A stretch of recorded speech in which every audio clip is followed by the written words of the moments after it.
L'une des plus grandes erreurs que vous puissiez commettre dans la vie chrétienne, c'est d'être bruyant mais ignorant. L'ignorance n'est pas un simple vide, c'est une force qui mène au manque. Devenir chrétien signifie simplement que vous avez tourné le dos à l'échec pour vous diriger vers le succès. Mais comprenez ceci, si la pénalité de l'ignorance est la pénurie, la récompense de la sagesse est l'abondance. Quand vous manquez de sagesse, d'activité ou de créativité, nul n'a besoin de vous maudire.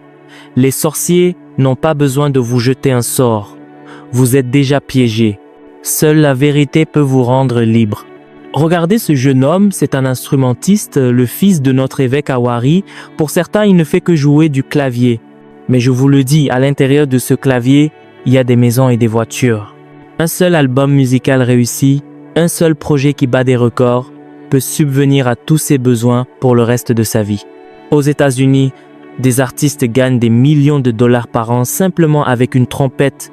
Si ce jeune homme perfectionne son art, s'il y ajoute du professionnalisme en plus de ses études universitaires, il pourra produire des concerts et briller pour le restant de ses jours.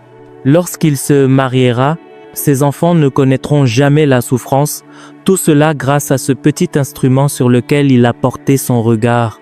On nous a donné un cerveau contenant des millions de cellules. On dit qu'aucun être humain n'est capable d'exploiter ne serait-ce que 10% de la sagesse totale que Dieu nous a donnée. Je suis pas choqué de voir que certains n'utilisent même pas 5% de leur potentiel.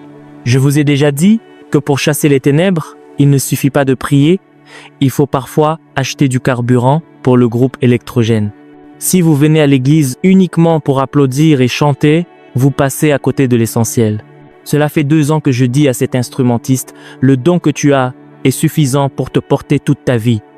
Prends une chorale, enregistre tes morceaux. Dans ce pays, si vous vendez 100 000 ou 200 000 exemplaires de votre œuvre, ce ne sera même pas assez pour satisfaire la demande. L'argent est tout autour de vous, mais vous restez prisonnier de la stagnation et de la paresse intellectuelle pendant que vous priez. Dieu attend que votre cerveau se réveille. Tant que votre intelligence ne l'emporte pas sur votre passivité, vous continuerez à lutter. Je ne suis pas jaloux de votre vie, mais je suis là pour vous pousser.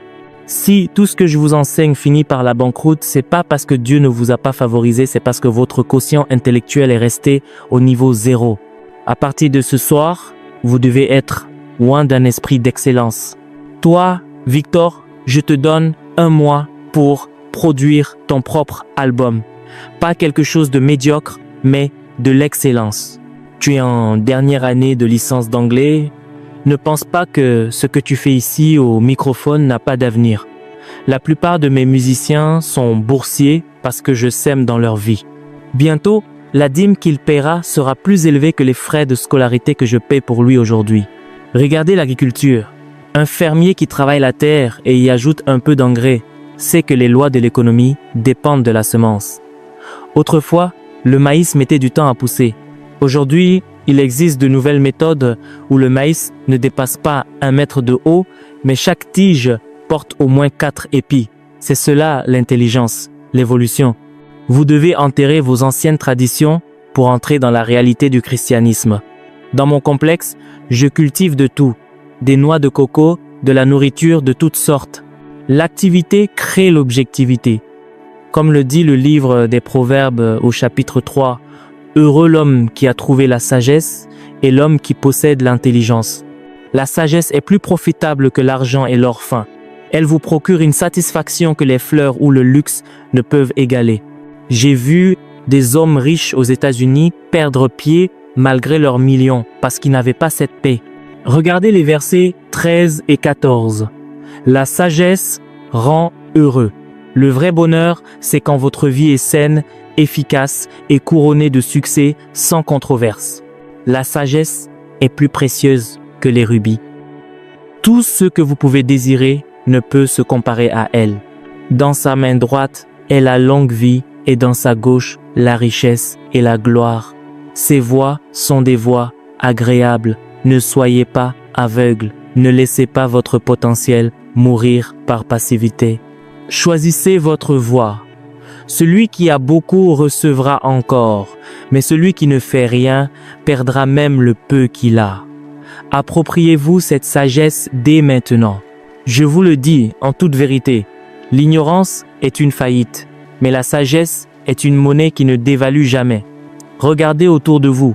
Sur le continent africain, 73% des ministres de l'Évangile qui réussissent aujourd'hui sont, d'une manière ou d'une autre, des produits de mon enseignement ou des disciples de mes produits. C'est pas de l'arrogance, c'est le résultat d'un positionnement sur les voies de la sagesse.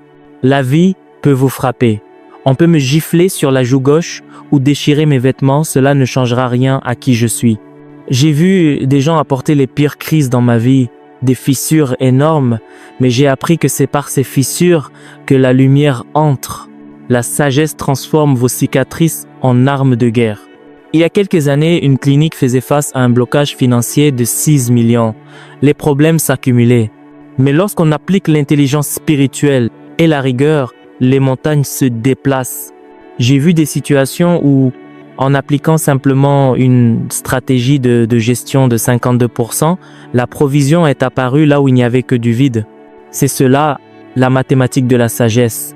Elle multiplie le peu que vous avez. Ne cherchez pas seulement un miracle immédiat pour maintenant, cherchez un plan pour votre avenir. La sagesse vous donne une agilité que l'émotion ne possède pas. Une femme qui fait une crise de nerfs perd son énergie, mais une femme qui utilise son intelligence pour bâtir son foyer gagne en autorité. Regardez ce médecin consultant qui se tient devant vous. L'année dernière, à la même époque, où était-il? Il était dans la rue. Mais par une parole de sagesse et une direction divine, il a été élevé. J'ai vu Dieu prendre une situation où il n'y avait rien et, en 9 semaines, transformer une simple table en une maison entièrement équipée. Lumière, eau, tout est fourni, sans aucune dette. Vivre libre de toute charge financière est possible quand on suit les instructions de Dieu. La sagesse vous donne la faveur. Il y a 11 ans, j'ai vécu une épreuve physique terrible. Je me suis réveillé avec des blessures qui auraient dû me paralyser. On m'a mis des bandages, j'ai subi des points de suture à 11 endroits différents. Les médecins parlaient de semaines de convalescence. Mais en moins d'une semaine, grâce à une discipline de l'esprit et une foi active, les fils ont été retirés. J'étais de retour à l'église, utilisant ma main droite pour servir le Seigneur. La sagesse sait comment accélérer la guérison. Le royaume de Dieu n'est pas un lieu de passivité. Pour chaque manguier ou chaque oranger, il y a des millions de fruits potentiels. Mais si vous ne faites rien, les fruits pourrissent au pied de l'arbre. J'ai enseigné à l'un de nos pasteurs de Benin City comment transformer les mangues de son jardin en jus de fruits commercialisables. Aujourd'hui, il ne se contente pas de prêcher, il produit. Il a troqué la pauvreté contre une activité génératrice de revenus. Ne restez pas là à garder votre tête dans le frigo en espérant que les choses changent. La crainte du Seigneur, c'est la haine du mal, de l'orgueil et de l'arrogance. Par la sagesse, les rois règnent et les princes décrètent la justice. Mon fruit est meilleur que l'or, même l'or fin. Je marche sur le chemin de la justice, au milieu des sentiers du jugement. Je vois tellement de femmes ici qui, en cette année inhabituelle, vont rencontrer Dieu à un point de tournant majeur. Posez votre main droite sur votre front. Oubliez vos échecs passés. Bénissez votre destinée. Vous avez un combat à mener, mais vous avez aussi la victoire assurée. Il est temps de reprendre votre place. Vos voies seront des voies agréables et tous vos sentiers seront paisibles. Si ces enseignements vous bénissent et vous édifient, vous pouvez soutenir cette chaîne afin que ce message continue d'atteindre des vies. Vous pouvez envoyer vos contributions au numéro qui s'affiche à l'écran ou nous écrire directement sur WhatsApp pour plus d'informations. Chaque soutien, petit ou grand, nous aide à poursuivre cette œuvre. Que Dieu vous bénisse abondamment.